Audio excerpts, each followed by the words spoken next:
शुरुआत होती है ब्रूस यानी बैटमैन से, जो कि एक पार्टी अटेंड करता है जहां उसे सेलिना काइल यानी कैट वुमन मिलती है। वही उसे अपना एक चाइल्डहुड फ्रेंड भी मिलता है जिसका नाम था थॉमस, और वो एक बहुत बड़ा ब्रेन सर्जन बन चुका था। अब यहाँ ब्रूस को खबर मिलती है कि बेन ने एक बच्चे को किडनैप कर लिया है और वो उसके बदले बहुत पैसे मांग रहा है, जिससे ब्रूस तुरंत बैटमैन बनकर पहुंच जाता है उस बच्चे को बचाने, जहां बेन के साथ उसकी एक खतरनाक फाइट होती है। पर फाइनली बैटमैन किसी तरह उसको डिफीट करके उसे पुलिस के हवाले कर देता है। तभी वहाँ लेडी शिवा आती है, जो कि लीग ऑफ एसेसिन्स की मेंबर है। वो बैटमैन को खबर देती है कि किसी ने लेजरस पीट का यूज किया है।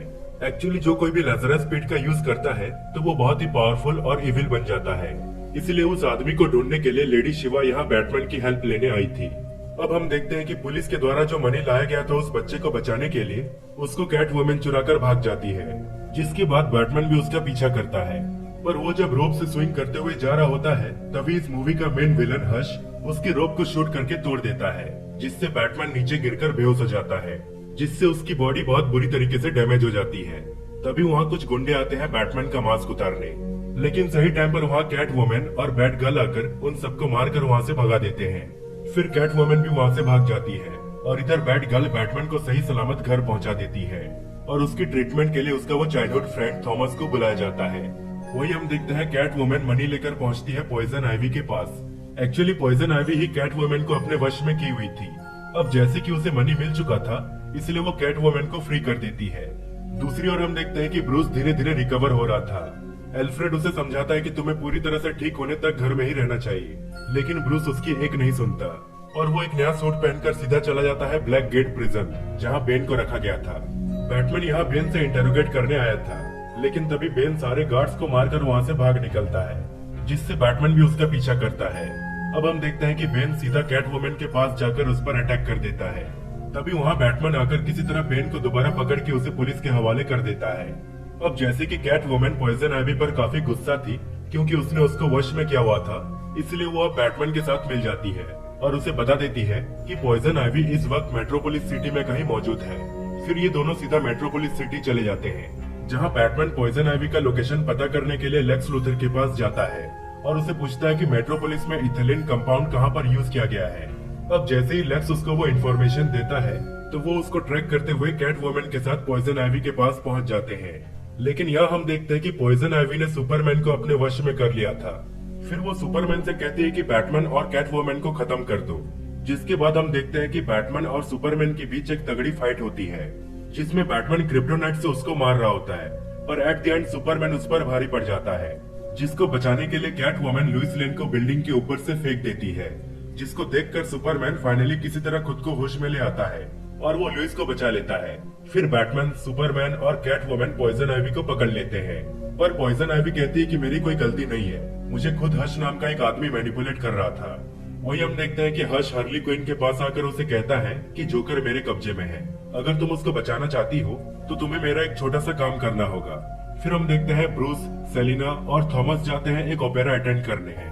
अब इस ओपेरा में हार्ली क्विन अपने आदमियों के साथ पहुंचकर लोगों से लूटपाट करने लग जाती है।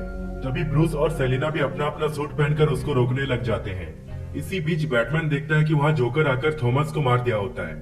इसका मतलब जोकर हश के कब्जे से भाग कर आ गया था।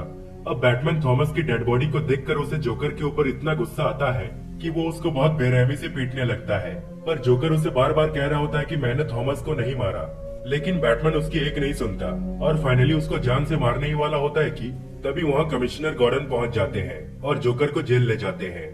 फिर जब बैटमैन इस बारे में रिसर्च करता है तो वो कंफर्म हो जाता है कि जोकर ने सच में थॉमस को नहीं मारा था। इसी के साथ उसे ये भी पता चलता है कि हश जानता है कि ब्रूस ही बैटमैन है और ब्रूस के जितने भी करीबी लोग हैं वो उन सबको मारना चाहता है और इसीलिए वो ब्रूस को शुरू से तंग करते आ रहा है।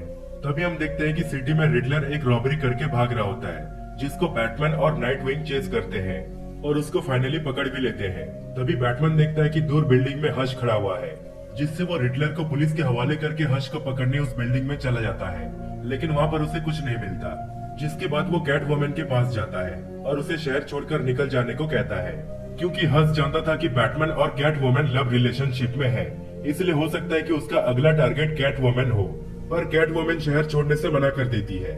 अब बैटमैन यहाँ उसको अपनी रियल आइडेंटिटी रिवील कर देता है कि वो और कोई नहीं बल्कि ब्रूस है। फिर वो कैट वुमन को लेकर अपने बैटकैप जाता है जहाँ वो नाइट विंग और एल्फ्रेड से उसको मिलाता है। फिर वो कमिश्नर गॉर्डन के साथ थॉमस के ऑफिस में जाते हैं, जहाँ उन्हें पता चलता है कि थॉमस का कोई पेशेंट था जिसका नाम था आर्थर और उसको ब्रेन ट्यूमर था जो कि इनऑपरेबल था, यानी उसकी डेथ तो पक्का होने वाली थी। इसी दौरान नाइट विंग और कैट वुमन निकल जाते हैं नाइट पेट्रोलिंग के लिए, जहाँ वो एक ग्रेवयार्ड में पहुंचते हैं। तभी उन पर स्केरक्रो अपने फेयर गैस से हमला कर देता है। अब नाइट विंग तो उसके फेयर गैस का शिकार हो जाता है, लेकिन कैट वुमन किसी तरह स्केरक्रो को डिफीट कर देती है। फिर वो नाइट विंग को एक सीरम के जरिए ठीक करके उसे बैटमोबाइल से घर भेज देती है, और उसके जाते ही यहाँ कैट वुमन को हश किडनैप कर लेता है। वही बैटमैन और कमिश्नर गॉर्डन जाते हैं आर्खम एसाइलम में रिडलर से इंटेरोगेट करने, जहाँ रिडलर बताता है कि वही हश है और वही वो पेशेंट आर्थर भी है जिसको ब्रेन ट्यूमर था, और उसी ब्रेन ट्यूमर को क्योर करने के लिए उसने लेजरस पिट का यूज किया था। जिसके बाद वो सारे विलन्स के साथ मिलकर बैटमैन की लाइफ बर्बाद करने का डिसाइड किया।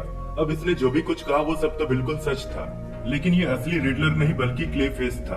अब बैटमैन इसके साथ फाइट करता है और किसी तरह उसको डिफीट भी कर देता है, जिसके बाद वो सीधा उसी लोकेशन में पहुंच जाता है जहां रिडलर ने कैट वुमन को कैद कर रखा था।